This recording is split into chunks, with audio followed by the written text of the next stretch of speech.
Good morning. आज हम बात करेंगे गर्भकालीन विषाक्तता की। गर्भावस्था की प्रमुख जटिलताएं हम पढ़ चुके हैं और यह थोड़ा लंबा था, इसलिए मैंने सोचा कि अलग से मैं आपको इसके बारे में बताऊं। गर्भकालीन विषाक्तता वह अवस्था है जिसके अंदर स्त्री के शरीर के अंदर प्रोटीन यूरिया ज़्यादा मात्रा में बनने लगता है। वह मूत्र के द्वारा निष्कासित होता है। हाथ पाँव में सूजन आने लग जाती है और ब्लड प्रेशर, उच्च रक्तचाप के लक्षण दिखाई देते हैं।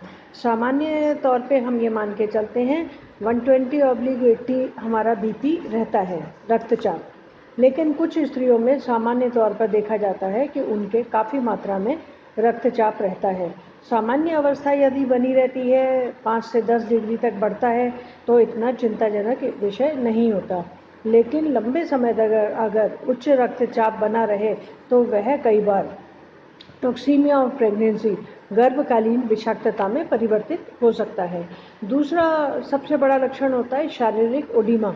ओडिमा माने हमारी त्वचा के नीचे पानी का संग्रहण हो जाता है, जिससे त्वचा फूली हुई और सूजी हुई लगती है। जब उंगली से दबाते हैं तो उसमें गड्ढा हो जाता है और कुछ समय बाद वह गड्ढा फूल के ऊपर हो जाता है। गर्भवती स्त्री को नियमित रूप से पानी का सेवन करना चाहिए, परंतु कई बार पानी की मात्रा अत्यधिक हो जाने से ओडिमा की परिस्थितियां पैदा हो जाती हैं। नॉर्मली हम ये देखते हैं कि ब्लड प्रेशर हाई रहने से ओडिमा के लक्षण दिखाई देते हैं। और तीसरा महत्वपूर्ण है मूत्र के द्वारा प्रोटीन का निष्कासन। जब शरीर में प्रोटीन का ठीक प्रकार से पाचन नहीं हो पाता तो वह मूत्र के द्वारा शरीर से निष्कासित हो जाता है। या तो अत्यधिक मात्रा में प्रोटीन का उपयोग किया जा रहा है, और यदि अत्यधिक मात्रा में नहीं है तो उसका पाचन नहीं हो रहा और वह ठीक प्रकार से ना पचने के कारण निकल जाता है। तो इससे सामान्य तौर पर स्त्री को बदन में ऐंठन, दर्द, कमजोरी, फिट्स, बुखार आना, बीपी के कारण सिर दुखना, बेहोशी की भी स्थिति, कई बार ऐसे विशेष लक्षण देखने को मिलते हैं जिसमें कि उसकी जान को भी खतरा हो सकता है। गर्भकालीन विषाक्तता को हम 2 स्टेज में देखते हैं, प्री एक्लेम्सिया और पोस्ट एक्लेम्सिया। प्री एक्लेम्सिया ये शुरू की अवस्था है जब किसी भी गर्भवती स्त्री को चौथे से 5वें महीने के बाद बीपी रहने लग जाता है। बीपी रहने की स्थिति में हमें उसके भोजन के द्वारा, उसके खान पान के द्वारा ये परिवर्तन लाना चाहिए कि उसका ब्लड प्रेशर नॉर्मल हो, क्योंकि गर्भवती स्त्री को हम किसी भी प्रकार की दवाई देने से बचते हैं। यदि भोजन में सामान्य परिवर्तन करने से भी उसे आराम नहीं आता तो उसे हर प्रकार से चिंता मुक्त रखा जाए, उसे आराम कराया जाए, उसको किसी भी प्रकार का तनाव ना हो। तनाव ना होने से भी बीपी कंट्रोल किया जा सकता है। प्री एक्लेम्सिया की स्थिति में हम अक्सर देखते हैं कि जो भी रक्तचाप है वो 140 या उसके आसपास पहुंच जाता है। किन परिस्थितियों में होता है? जब स्त्री का या तो पहला गर्भ है, जुड़वा बच्चे हैं, 30 वर्ष से अधिक आयु है, वह अन्य किसी बीमारी से ग्रसित है, उसमें मोटापा है। ये कई कारण हो सकते हैं जिनके कारण हम प्री एक्लेम्सिया के लक्षण देखते हैं। तो बहुत ज़्यादा अधिक वजन है तो वह भी प्री एक्लेम्सिया का एक कारण हो सकता है। ब्लड प्रेशर हाई रहता है, वो भी एक कारण है।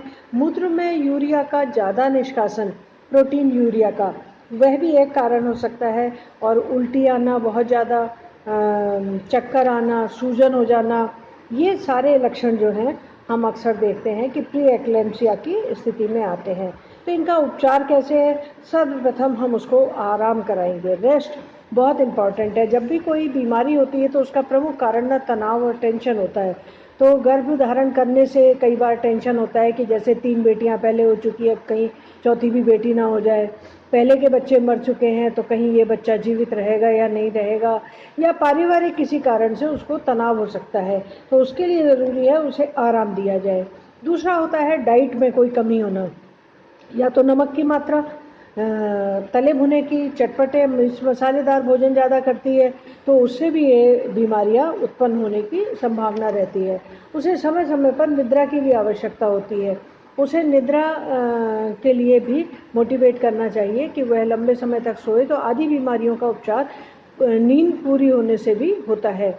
नमक की मात्रा को नियंत्रित किया जाए, ऊपर से किसी भी प्रकार से नमक नहीं लिया जाए।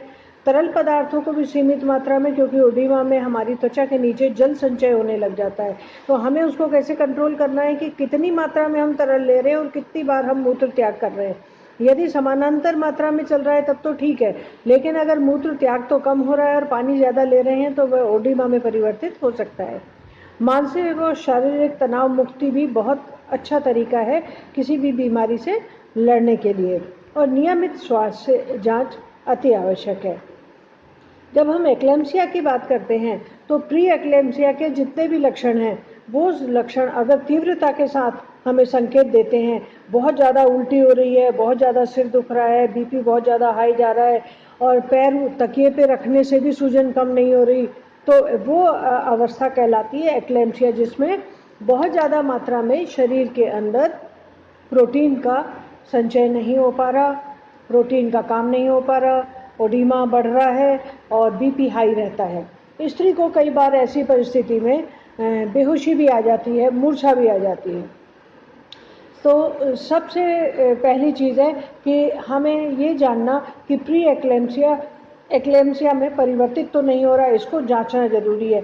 यदि मांसपेशियों में संकुचन बहुत ज़्यादा मात्रा में बढ़ रहा है, तनाव स्त्री को बहुत ज़्यादा रहता है, बीपी बहुत ज़्यादा रहने लग गया है, तो वह इस अवस्था की तीव्रता को द्योतित करती हैं।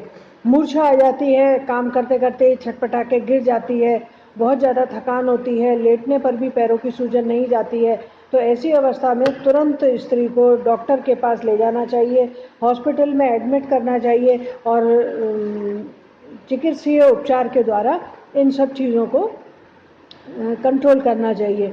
कई बार क्या होता है कि हम घर में ही स्त्री को रखते हैं तो उसको हृदयघात हो सकता है, किसी भी प्रकार का ओडिमा इतना ज़्यादा बढ़ सकता है कि वह पैरों में सूजन बहुत ज़्यादा हो जाए और ऑक्सीजन की भी कमी आ सकती है, इसलिए हमें ध्यान रखना है। जब हम विषाक्तता की बात करते हैं तो विषाक्तता उन स्त्रियों में अक्सर देखने को मिलती है जिनको लंबे समय से हाई ब्लड प्रेशर चला आ रहा है। हाई ब्लड प्रेशर या गुर्दे की बीमारी है या किसी भी प्रकार का मोटापा ज़्यादा है, तो इन सभी परिस्थितियों में एक्लेम्सिया की तीव्रता बढ़ जाती है। तो यदि गर्भवती स्त्री पहले से मोटी है, बीपी हाई रहता है और उसके जीवन में तनाव बहुत है या उसको गुर्दे की बीमारी है, तो उस समय एक्लेम्सिया होने के चांसेस की संभावना ज़्यादा बढ़ जाती है। इसलिए गर्भधारण करते ही स्त्री के प्रसव से पूर्व ये सब चीज़ों का ध्यान रखना चाहिए, और यदि यह बीमारी तीव्रता के साथ आगे बढ़ रही है तो चिकित्सीय जांच करा के चिकित्सीय आहार के माध्यम से इस रोग की रोकथाम की जा सकती है। Thank you.